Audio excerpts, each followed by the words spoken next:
From the studios of Farm Journal Broadcast, this is AgDay.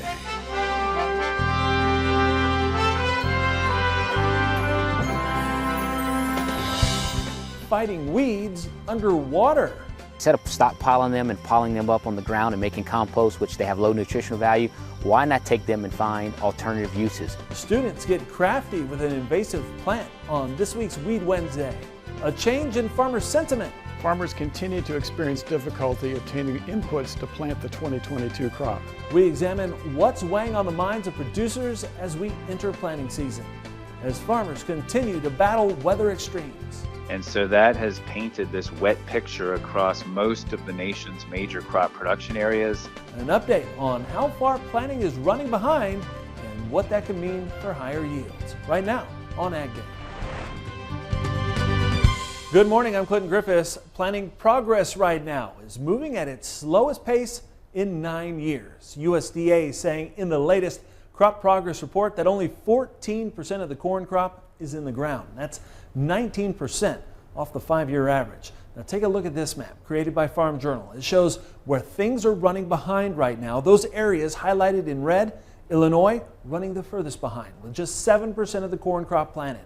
That's 36% behind average. Iowa 9% planted, and that's 33% behind the 5-year average. While Minnesota with nothing in the ground for corn, that's 28% behind. The issue? Weeks of wet, cold weather. And so that has painted this wet picture across most of the nation's major crop production areas, and that is the main reason for the delays. Checking on soybeans, it's much the same story. USDA reporting 8% of the crop has now been planted. The 5-year average is 13%. Illinois, Iowa, and Indiana are the furthest behind. We'll take a deeper dive of what this can mean for yields for corn and soybeans coming up in analysis. And in the Southwest, the issue continues to be the exact opposite. It's just too dry.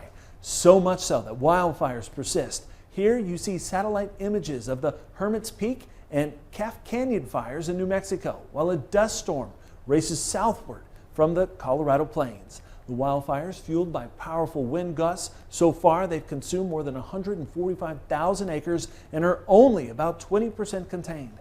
The fast-moving flames are now creeping dangerously close to the town of Las Vegas, New Mexico, where evacuation orders are underway. Combined, they make up one of the largest fires in New Mexico history and the largest fire right now in the U.S. And that soggy weather continues with the Central Plains now in the crosshairs for strong storms and possibly tornadoes. Let's get an update on what we're tracking right now from meteorologist Matt Yurosavik. Matt?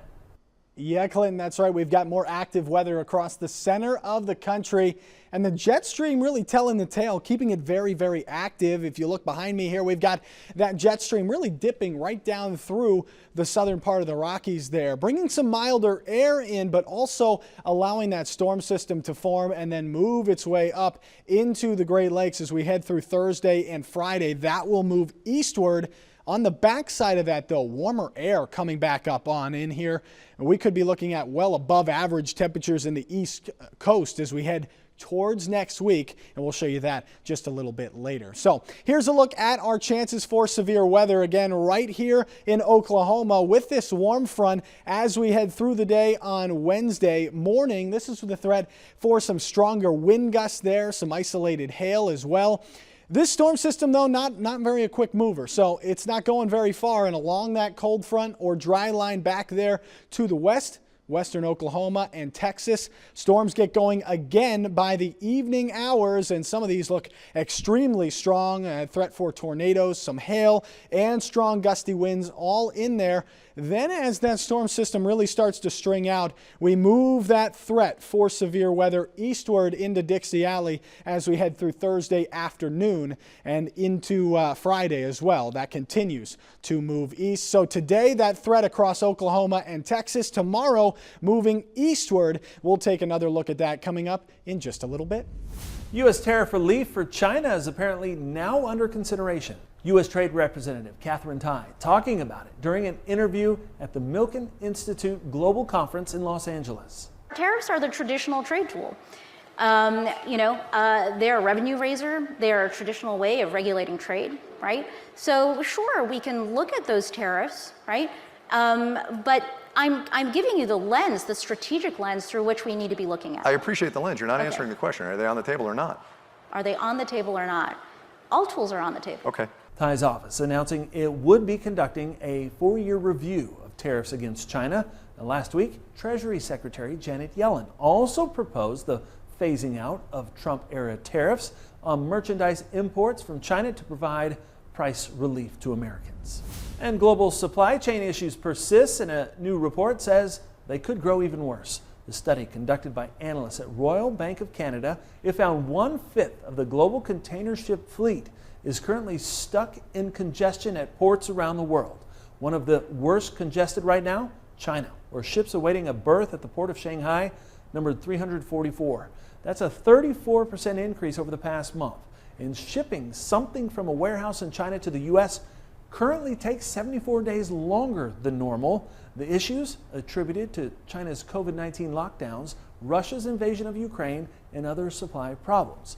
Now, one analyst in the report acknowledging it was hard to say when things would get better. Keeping you updated on the situation in Ukraine following an invasion by Russia and a pending and significant grain storage shortage. APK Inform, which keeps up on grain movement in the Black Sea, reporting exports could total only 45.5 million metric tons this year. It comes after last year's record harvest of 86 million metric tons. Grain and oilseed stocks might reach an all-time high of 21.3 million metric tons. The bigger problem, the country may only have available storage capacity for just over 16 million metric tons, while it may harvest a total of just under 56 million metric tons of grains and oilseeds. More cases of a deadly bird flu have been found in commercial flocks. USDA's Animal and Plant Health Inspection Service now confirming HPAI in 164 commercial flocks. That's after additional flocks in the Lancaster County, Pennsylvania, Stearns County, Minnesota, and Weld County, Colorado were added to the list. APHIS also reporting the confirmation of the virus in a commercial broiler breeder operation in Sequoia County, Oklahoma. Ag producers are feeling a little better about the state of the overall farm economy, but inflation has them worried. That's according to the latest Purdue CME Group Ag Economy Barometer. Now take a look. The latest survey showing a slight increase in April, up 8 points to a reading of 121. Now that's up slightly month over month, but well below last year's reading of 178. Surveyors say the April increase can be attributed to an improvement in farmers' outlook on current situations as well as what they expect in the future. So producers are starting to feel somewhat better about their farm's financial situation in 2022 compared to 2021. The Farm Capital Investment Index, however, did not improve. It stayed at 36. That's the lowest reading we've ever had on the Farm Capital Investment Index. And over 40% of the producers in this month's survey continue to say that purchase plans are being impacted by low farm machinery inventory levels. Farmers continue to experience difficulty obtaining inputs to plant the 2022 crop. This month, 11% of the producers in the survey said that they had received notice from an input supplier that the supplier would be unable to deliver inputs they had already purchased for use in the 2022 crop season. Mintert says farmers were clear their top concerns for 2023 are higher input costs followed by the availability of inputs. Now, when asked about 2023, more than a third of farmers in the survey say they expect input prices to rise 10% or more on top of 2022's already elevated prices. 1 in 5 farmers surveyed expect prices to increase 20% or more. Now, an interesting new study about kids who grow up on a vegetarian diet versus a diet that includes meat. The researchers looking into the impacts, if any, it has on childhood development. The researchers finding that children eating a vegetarian diet and children who ate meat were similar in terms of growth, height, and nutritional measures. However, the data showed that was not the case for weight. Kids who ate a plant-based diet tended to be underweight, which they say underscores the need for careful dietary planning for children when considering vegetarian diets. The study looked at data from nearly 9,000 children between 6 months and 8 years old. It was conducted by researchers at St. Michael's Hospital of Unity Health, Toronto, and was published in Pediatrics. As we mentioned, planting is off to a slow start, but what could that mean for final yields? Will Discuss that next in Analysis. And later, fighting weeds in the water, how students are finding a new use for an invasive plant in Louisiana's waterways. It's time to sign up for the 2022 United Pork Americas Conference in Orlando, Florida.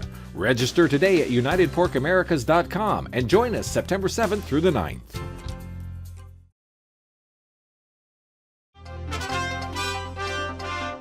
Happening right now, more than 1,000 workers at C&H industrial plants in Wisconsin and Iowa are on strike. Now, they're in search of a better deal with the company that makes agriculture and construction equipment.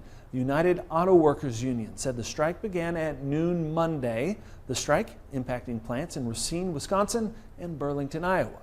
The company said in a statement it is disappointed it couldn't reach an agreement with the union and it remains committed to the bargaining process. It is the first strike for the company in nearly 20 years.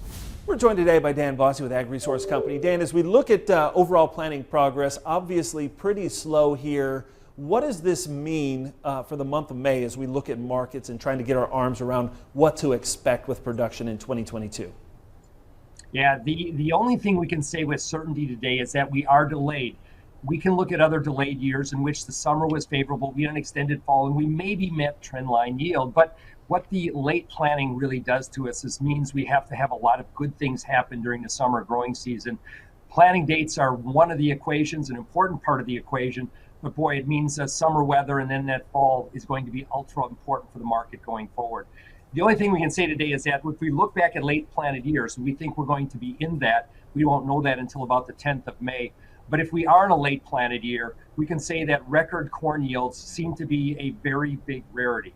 And so remember, USDA is forecasting a U.S. corn yield this year of 181 bushels an acre. They'll likely keep that yield in their May WASDE report coming up on the 12th.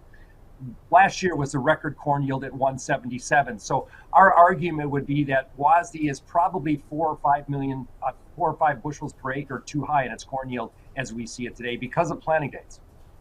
And what does that mean overall for global supplies if this kind of bears out and holds true? Well, the supply noose keeps tightening. If you think about losing a half or 1 million acres due to prevent plant, maybe in the northern plains, prevent plant dates start creeping up on us about the 20th of May. And it's really a good option this year with high input costs. And of course, the revenue, 55% of revenue looks very attractive economically. And then if we start to pull back bushels, our corn end stocks for new crop were under 1 billion bushels already. If you start getting closer to 800 or 700, December corn does not have a lot of potential to drop very far below $7 a bushel. All right, well, it'll be something that we keep an eye on. Obviously, we've got a couple of weeks to play with here. Dan, sure appreciate it as always. Thanks for being here. We'll be back with more Ag Day coming up in just a minute.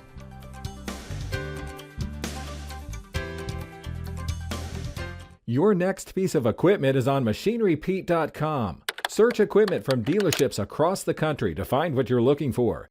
Only on MachineryPete.com.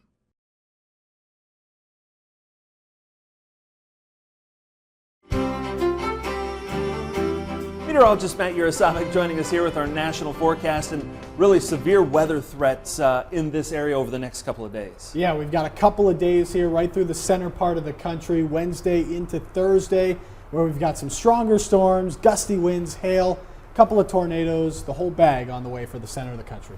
And parts of Texas, parts of Oklahoma under the gun as we head through the day on Wednesday.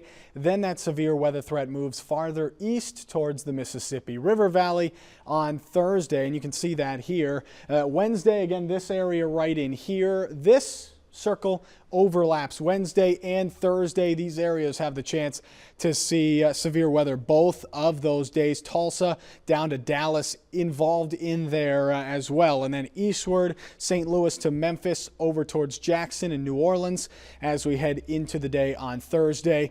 Tornado threat, that is going to be very real, especially across parts of Oklahoma and across parts of the Mississippi as we head through the day on Thursday. Damaging winds possible with this, flash flooding with some of those stronger storms, and also large hail, another concern there, especially in parts of Texas and Oklahoma. Again, that's Wednesday and Thursday. So here's a look at the national map as we head through today.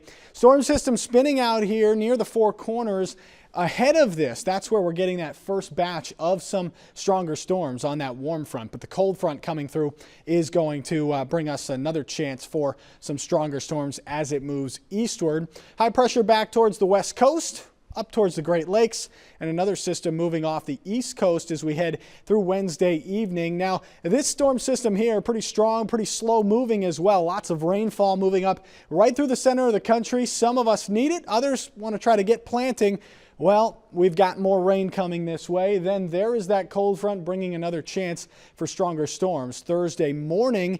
And as that moves eastward, the threat for severe weather moves farther to the east, and that includes parts of Dixie Alley down there, Mississippi down toward Louisiana and eastern Texas as well. Meanwhile, showers with that warm front beginning to work their way into the Midwest and the Great Lakes region. So lots of rainfall expected from this, especially the second storm system. Could be upwards of 2 to 3 inches or more of rain by the time all is said and done. Temperatures out ahead of this storm are going to be very, very warm, but on the backside much cooler with still some higher elevation snow showers back in the Rockies. 80s and 90s though out ahead of that storm system. Keeping it very active through this week and then eventually calming things down as a big ridge sets up in the eastern half of the country as we head through next week, looking much above average. We'll keep an eye on that. And that's a look around the country. Now let's take a look at the weather where you live. Winchester, Virginia, scattered showers and patchy fog, a high of 76 degrees. Tulsa, Oklahoma, severe thunderstorms possible, a high of 71.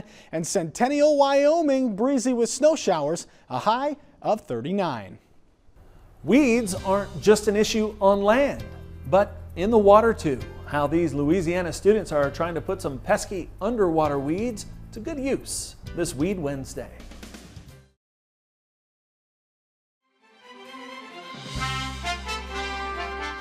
AgDay is brought to you by Authority Supreme Herbicide from FMC. Learn more at ag.fmc.com. Weeds aren't just a problem on land, but in the water, and one weed continues to be a major problem in Louisiana waterways. But as LSU Ag Center reporter Craig Gautreaux shows us, students in an art class are looking at an alternative use for it. It is far too common to see waterways in Louisiana clogged by giant salvinium, an invasive aquatic plant native to South America. Chris Mudge has been studying aquatic weeds for several years and has seen just how damaging the plant is.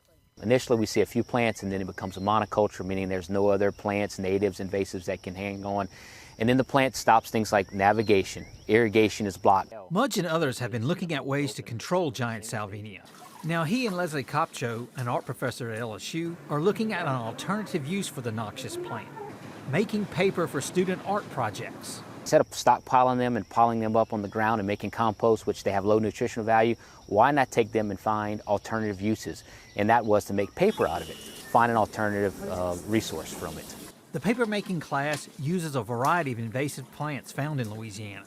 It can take several days to make paper because of the many steps involved, but Kopcho believes using them can shed light on the problems the plants create. We really wanted to use invasives and feature invasives this time because one, as part of my research, we really want to look at some of those aquatic plants that are unique to Louisiana, and they're posing a real problem for us. Kopcho says the class teaches her students about these problems, and in turn, the students can educate others through their art. While we may not solve the problem of invasives from a big point of view, we can help create awareness through the artwork that we do. Each plant brings its own uniqueness in terms of color and texture to paper making. With the LSU Ag Center, this is Craig Gautreaux reporting. All right, thanks, Craig. Well, coming up, what does a dog's breed say about its personality? New research is busting some long-held beliefs in the country.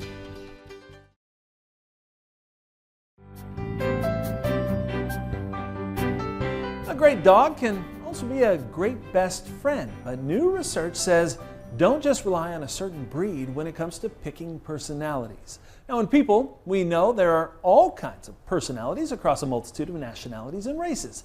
That apparently is also true in dogs, despite some long-held beliefs that certain breeds act certain ways. Research from the University of Massachusetts has found there is a huge amount of behavioral variation in every breed. adding that the science shows every dog is an individual and owners shouldn't expect one breed to behave the same in every instance. Now, they suggest throwing the stereotypes out and finding the perfect pooch for you. And there you have it. And that's all of our time this morning. From all of us here at AgDay, I'm Clinton Griffiths. Have a great day out in the farm.